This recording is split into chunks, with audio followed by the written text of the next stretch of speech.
Everyone, welcome to ज्ञान विजय classes.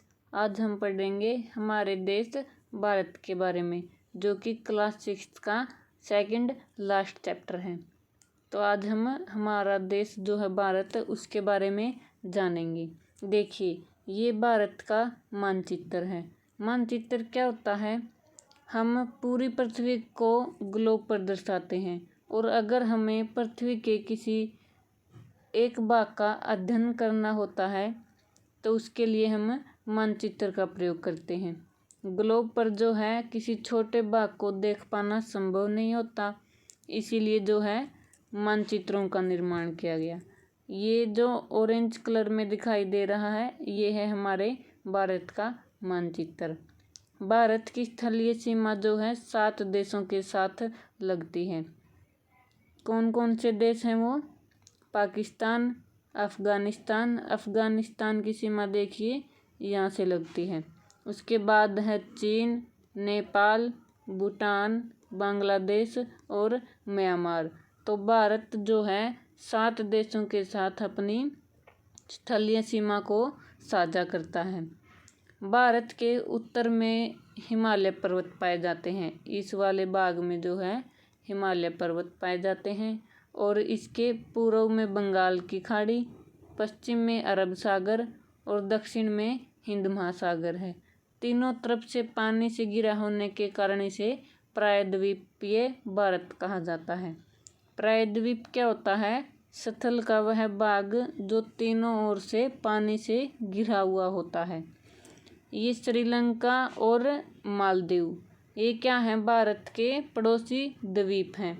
द्वीप क्या होता है? जो चारों ओर से पानी से घिरे हुए होते हैं। तो श्रीलंका और मालदीव भारत के क्या हैं? पड़ोसी द्वीप। और जिन देशों के साथ भारत अपनी स्थलीय सीमा को साझा करता है 7 देशों के साथ, वे क्या हैं? भारत के सभी पड़ोसी देश हैं। तो देखिए, भारत और श्रीलंका किस जल संधि के द्वारा अलग होता है? पाक जल संधि के द्वारा। यहाँ पर जो है पाक जल संधि है। जल संधि क्या होती है?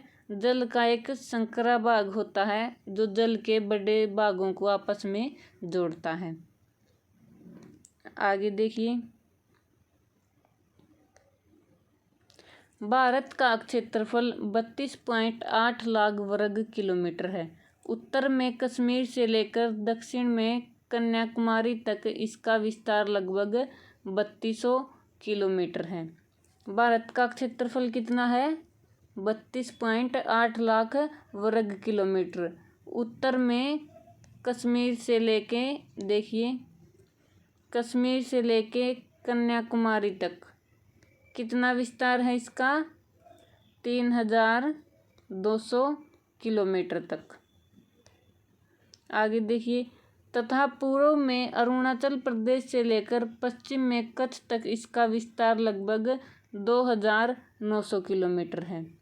देखिए, अरुणाचल यहाँ से लेकर कच्छ के रण तक इसका जो विस्तार है 2900 किलोमीटर तक है। तो भारत का क्षेत्रफल कितना है? 32.8 लाख वर्ग किलोमीटर। उत्तर के कश्मीर से लेकर दक्षिण के कन्याकुमारी तक 3200 किलोमीटर तक इसका विस्तार है, और पूर्व के अरुणाचल प्रदेश से लेकर पश्चिम के कच्छ तक इसका जो विस्तार है 2900 किलोमीटर है। आगे देखिए, ऊंचे ऊंचे पर्वत, भारतीय महामेरुस्थल, उत्तरी मैदान, असमान पठारी सतह, तटीय भाग एवं द्वीप समूह स्थल रूपों की विभिन्नता को दर्शाते हैं। यानी कि जो स्थल हैं वो सभी जगह एक समान नहीं है। कहीं पर जो ऊंचे ऊंचे पर्वत पाए जाते हैं, कहीं पर भूमि एक समान होती है, मैदान पाए जाते हैं, कहीं पर द्वीप और पठार पाए जाते हैं। यहाँ जलवायु, वनस्पति, वन्य जीवों के साथ साथ भाषा एवं संस्कृति में भी बहुत भिन्नता है। यानी कि भारत के अलग अलग स्थानों पर जो है भाषा, वनस्पति, जलवायु और संस्कृति, यानी कि हमारे रहने सहने के ढंग और खाने पीने में जो है अलग अलग प्रकार की भिन्नताएं देखने को मिलती हैं। इस भिन्नता में भी हम एकता को पाते हैं। जो हमारी परंपराओं में दिखती है। यही कारण है कि हम एक राष्ट्र में बंधे हुए हैं। वर्ष 2011 से अब तक भारत की आबादी 120 करोड़ से अधिक हो चुकी है। जो 2011 की जनगणना है उसके अनुसार भारत की जनसंख्या जो है 120 करोड़ थी लगभग, लेकिन अभी जो है भारत की जनसंख्या ऐसा माना जा रहा है कि लगभग 140 करोड़ तक पहुंच गई है। अभी जो ये जनगणना है 2021 में होनी थी, लेकिन कोविड के कारण जो है ये पोस्टपोन्ड हो गई है। ये 5 मई से स्टार्ट होनी थी, लेकिन अभी कोविड चला हुआ है, इस वजह से इसको पोस्टपोन्ड कर दिया गया है।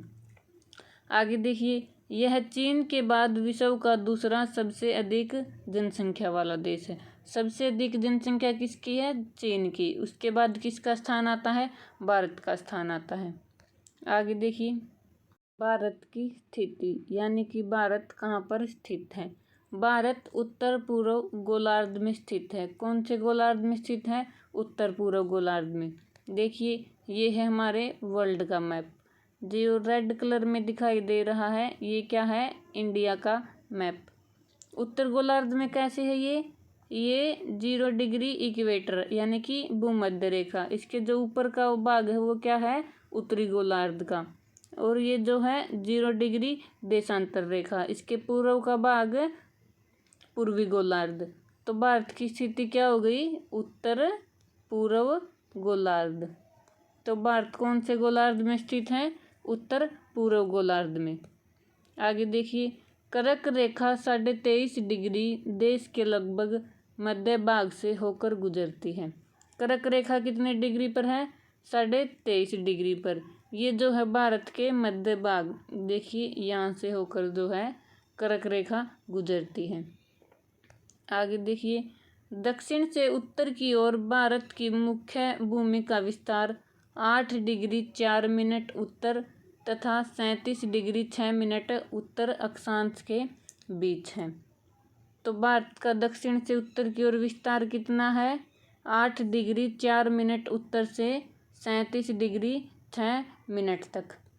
यानी कि देखिए, ये जो भाग है दक्षिण, यहाँ पर कौन सी अक्षांश रेखा है? 8 डिग्री 4 मिनट।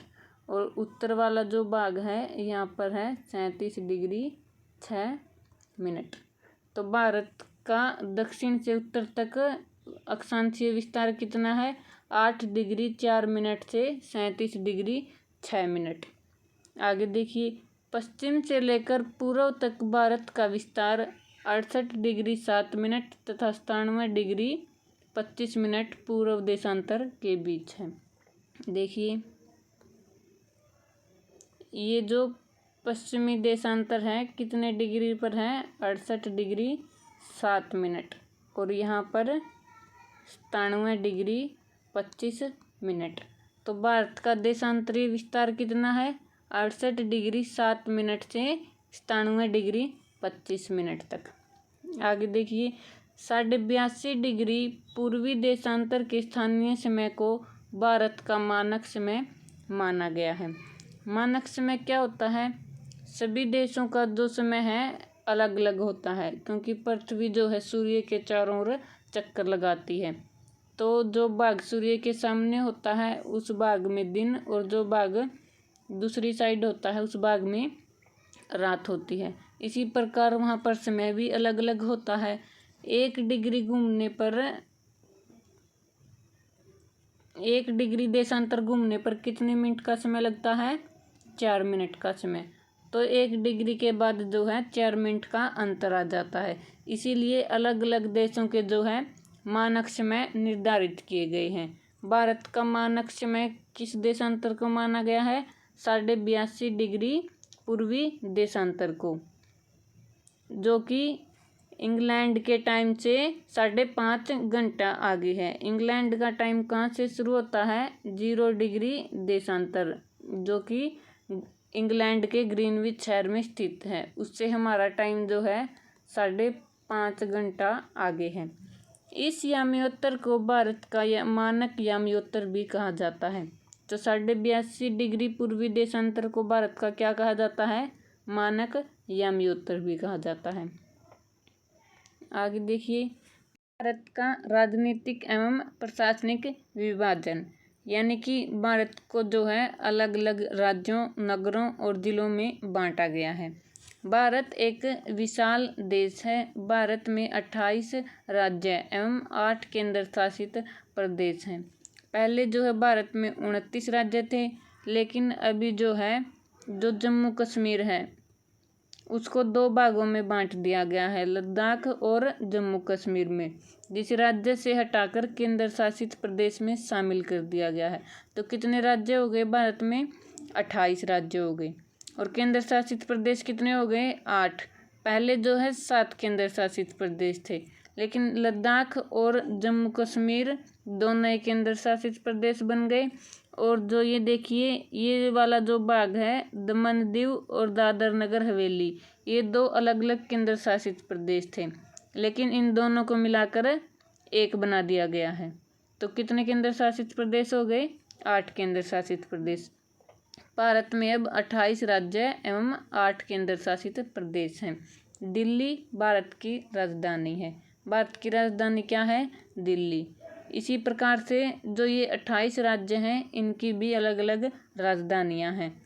राज्यों का निर्माण मुख्यतः भाषाओं के आधार पर हुआ है, यानी कि सभी जो राज्य हैं उनमें एक प्रकार की भाषा नहीं बोली जाती। सभी राज्यों में अलग अलग प्रकार की भाषा का प्रयोग किया जाता है और उन्हीं के आधार पर जो है राज्यों का निर्माण हुआ है।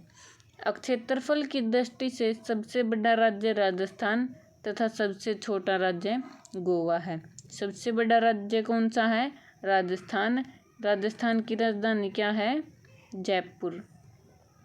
और सबसे छोटा राज्य कौन सा है? गोवा। गोवा की राजधानी क्या है? पणजी। तो इस प्रकार से भारत को 28 राज्यों और 8 केंद्र शासित प्रदेशों में विभाजित किया गया है और फिर राज्यों को जो है जिलों में बांटा गया है। आगे देखिए, भौतिक विभाजन। भारत में पाई जाने वाली भौतिक आकृतियाँ विभिन्न प्रकार की हैं, जैसे पर्वत, पठार, मैदान, तट तथा द्वीप समूह। यानी कि जो पृथ्वी का समतल है वो सभी जगह एक समान नहीं है।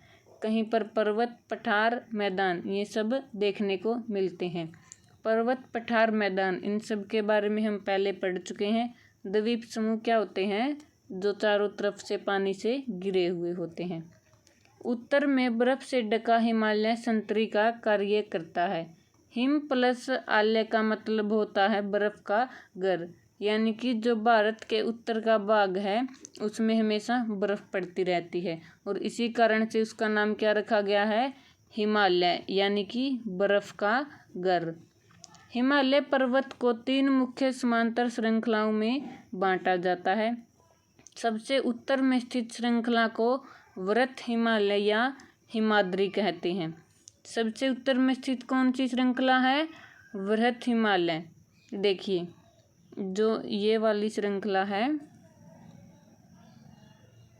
ये भारत के सबसे उत्तर में है और इसे हम किस नाम से जानते हैं? वृहत हिमालय या हिमाद्री के नाम से जानते हैं।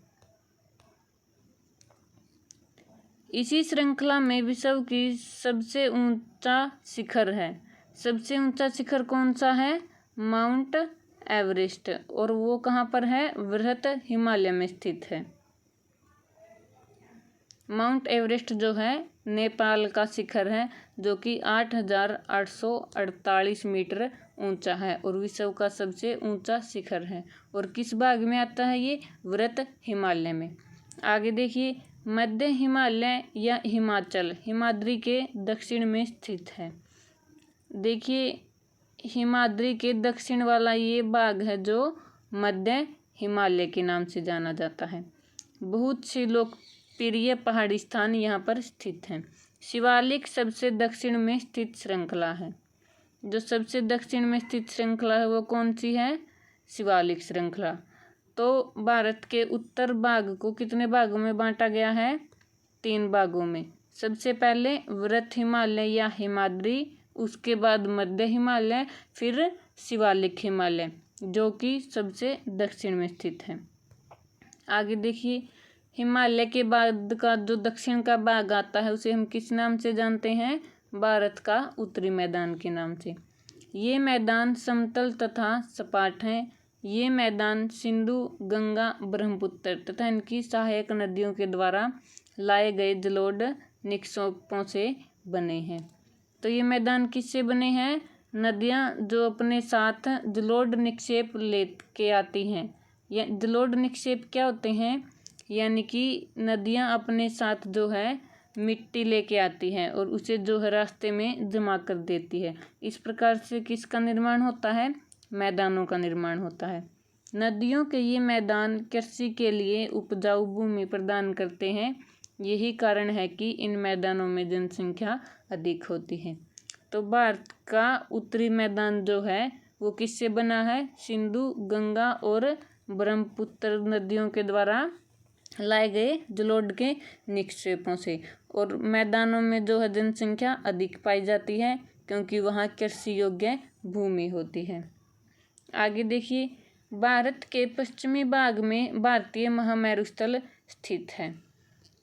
उत्तरी मैदान के जो दक्षिण का भाग है, दक्षिण पश्चिम का, उसमें क्या है? भारतीय महामेरु स्थल स्थित है।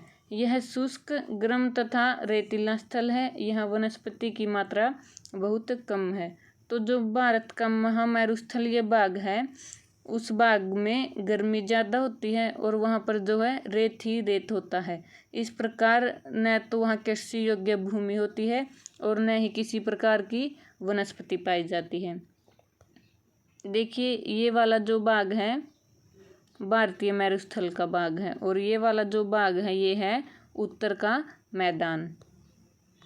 आगे देखिए, उत्तरी मैदानों के दक्षिण में प्रायद्वीपीय पठार स्थित है।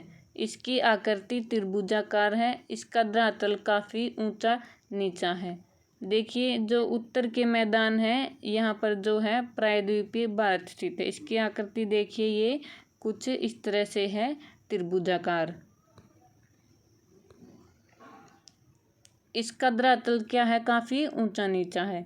इस क्षेत्र में बहुत सी पहाड़ी श्रृंखलाएं तथा घाटियां स्थित हैं। घाटी क्या होती है? जो दो पर्वतों के बीच का रास्ता होता है उसे हम क्या कहते हैं? घाटी कहते हैं। इसके उत्तर पश्चिम में अरावली श्रृंखला स्थित है जो विश्व की सबसे पुरानी श्रृंखला है। देखिए, यह यहाँ पर जो है ये अरावली श्रृंखला है प्रायद्वीपीय भारत के उत्तर पश्चिम में। विंध्य एवं सतपुड़ा भी महत्वपूर्ण श्रृंखलाएं हैं। इन श्रृंखलाओं से होकर नर्मदा तथा तापी नदियां बहती हैं। देखिए, ये विंध्य श्रेणी है और ये जो है सतपुड़ा श्रेणी है। इन्हीं से होकर नर्मदा और तापी, ये नर्मदा नदी और ये जो है तापी नदी। तो विंध्यन और सतपुड़ा से होकर नर्मदा और तापी नदियां बहती हैं जो अरब सागर में गिरती हैं। इसके बाद देखिए, नदियां जो है यहाँ आकर अरब सागर में गिर जाती हैं। इस पठार के पश्चिम में पश्चिमी घाट या सह्याद्री तथा पूर्व में पूर्वी घाट स्थित है। पश्चिमी घाट का विस्तार एक समान रूप में है जबकि पूर्वी घाट बीच में टूटा हुआ तथा असमान है। देखिए, प्रायद्वीपीय भारत के पश्चिम का जो ये वाला भाग है इसे हम किस नाम से जानते हैं? सह्याद्री के नाम से भी जानते हैं। और ये भाग जो है एक समान है। और जो ये पश्चिम पूर्व का जो ये भाग है ये क्या है? कटा फटा हुआ। देखिए, यहाँ से कुछ ये इस प्रकार का दिखाई देता है। इन पठारों में खनिजों जैसे कोयला और लोहा आवश्यक पाए जाते हैं। तो पठारों में किसकी मात्रा अधिक पाई जाती है? खनिज अधिक होते हैं जैसे कि लोहा और कोयला। तो पठारों में खनिजों की प्रचुरता होती है।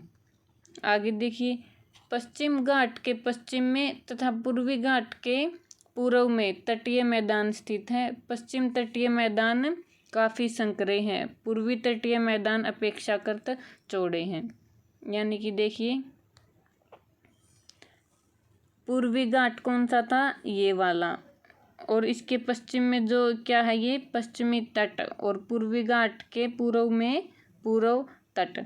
पूर्व तट जो है काफ़ी बड़ा है और पश्चिमी तट जो है संकरा है। यहाँ पूर्व की ओर बहने वाली कई नदियाँ हैं। महानदी गोदावरी, कृष्णा तथा कावेरी बंगाल की खाड़ी में गिरती हैं। देखिए ये महानदी कृष्णा और गोदावरी यहाँ पर है। ये कहाँ जाकर गिरती हैं? ये जो बंगाल की खाड़ी में है अपना पानी गिराती हैं। कहाँ बहती हैं? ये पूर्व की ओर बहती हैं। और जो नर्मदा तापी नदियाँ हैं वे जो हैं पश्चिम की ओर बहती हैं और अपना पानी जो है अरब सागर में गिराती हैं। आगे देखिए, ये नदियाँ अपने मुहाने पर उपजाऊ डेल्टा का निर्माण करती हैं। मुहाना क्या होता है? समुद्र में नदियाँ जिस स्थान पर पानी गिराती हैं उसे मुहाना कहा जाता है। और डेल्टा क्या होता है? नदी जो है मुहाने पर इस प्रकार से जो है बंट जाती है। इस भाग को हम जो है मुहाना कहते हैं और जो ये वाले भाग होते हैं इसे हम डेल्टा के नाम से जानते हैं। बंगाल की खाड़ी में गंगा एवं ब्रह्मपुत्र नदियों के मुहाने पर सुंदरबन डेल्टा स्थित है। तो सबसे बड़ा जो डेल्टा है वो है सुंदरबन डेल्टा है। किसके द्वारा बनाया है? गंगा और ब्रह्मपुत्र की नदियों के द्वारा ये बनाया हुआ है। तो ये था हमारे देश भारत के बारे में कुछ जानकारी, आपको अच्छे से समझ में आ गई होगी। भारत का मानक समय कितना है? 82.5 डिग्री। और भारत का अक्षांशीय विस्तार कितना है? 8 डिग्री 4 मिनट से लेकर 37 डिग्री 6 मिनट तक। देशांतरीय विस्तार कितना है? 68 डिग्री 7 मिनट से 97 डिग्री 25 मिनट देशांतर तक। तो मानक समय जो है अलग अलग होते हैं, यानी कि सभी देशों का मानक समय अलग अलग होता है। जिन देशों का विस्तार पूर्व से पश्चिम की ओर अधिक होता है उनमें एक से ज़्यादा भी मानक समय पाए जाते हैं। जैसे कि संयुक्त राज्य अमेरिका में जो है 7 मानक समय एवं कनाडा में है 6 मानक समय निर्धारित किए गए हैं। सबसे ज़्यादा जो मानक समय है वे हैं रूस के अंदर। रूस में जो है सबसे ज़्यादा मानक समय कितने? 11 मानक समय निर्धारित किए गए हैं। और क्या पढ़ा हमने आज? भारत में जो है 28 राज्य एवं 8 केंद्र शासित प्रदेश हैं। इन राज्यों की जो है अलग अलग राजधानियां हैं, इन्हें हम आगे पढ़ेंगे। तो आपको क्लास अच्छी लगी होगी। अच्छी लगे तो लाइक, कमेंट और सब्सक्राइब ज़रूर करें और आने वाली वीडियो के नोटिफिकेशन के लिए बेल आइकन ज़रूर प्रेस करें।